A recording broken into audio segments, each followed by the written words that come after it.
সুদীপ বন্দ্যোপাধ্যায়ের গ্রেফতারের প্রতিবাদে অল আউট অ্যাটাকে তৃণমূল। দিল্লিতে আন্দোলন কোন পথে এগোবে, কর্মসূচি কি হবে তা ঠিক করতে আজকে বৈঠকে বসছেন দলের সাংসদরা। বেলা 12টায় সম্ভবত সংসদ ভবনে বৈঠক হবে বলে জানা যাচ্ছে। বিস্তারিত জানাবেন আমাদের প্রতিনিধি কমলিকা সেনগুপ্ত আমাদের সঙ্গে রয়েছেন। কমলিকা, আজকে এই তৃণমূলের পরবর্তী পদক্ষেপ কি হবে তা নিয়ে বৈঠক। এখনো পর্যন্ত রাজনৈতিক মহলটি কি মনে করছে, কি হতে পারে আজকের বৈঠকে? দেখো, দিল্লিতে থেকে এবং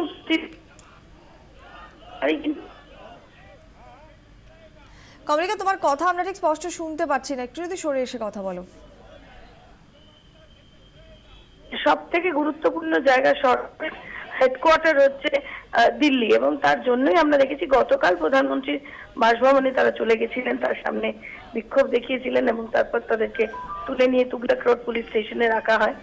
সেই জায়গা থেকে দাঁড়িয়ে প্রতিদিনই তারা একটি কর্মসূচি নেবে, এমনটাই তারা সিদ্ধান্ত নিয়েছে। তার আগে আজকে নির্বাচন কমিশনেও তারা যাবে। তিনজন প্রতিনিধি যাবে তৃণমূল কংগ্রেসের তরফ থেকে, সৌগত রায়, দীনেশ ত্রিবেদী এবং ডেরেক ওব্রায়েন যাবেন। যে গোটা অপোজিশন যাচ্ছে, বাজেট সেশন এর পরেই কিভাবে নির্বাচন ডিক্লেয়ার হয়ে গেলে বাজেট সেশন এখন যাতে না হয় সেই আর্জি নিয়ে। সুতরাং সব মিলিয়ে খুব ইন্টারেস্টিং। এক অপোজিশন একটা ইউনাইটেড শোকেস করতে চাইছে, তারা একটা ইউনাইটেড। তৃণমূল কংগ্রেস সুদীপ বন্দ্যোপাধ্যায়ের গ্রেপ্তারি নিয়ে গত পরশু থেকে কিন্তু এককভাবেই নেমে পড়েছিল, এবং তৃণমূল কংগ্রেস এখন চাইছে অন্যদের সহযোগিতা।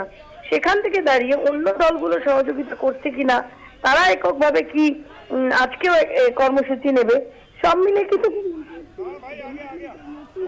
জাতীয় রাজনীতিতে তৃণমূল কংগ্রেস কিভাবে এগোবে, এই যে তারা যে রাজনৈতিক প্রতিহিংসার ভিকটিম, সেটাকে সামনে রেখে। কমলিকা, অনেক ধন্যবাদ।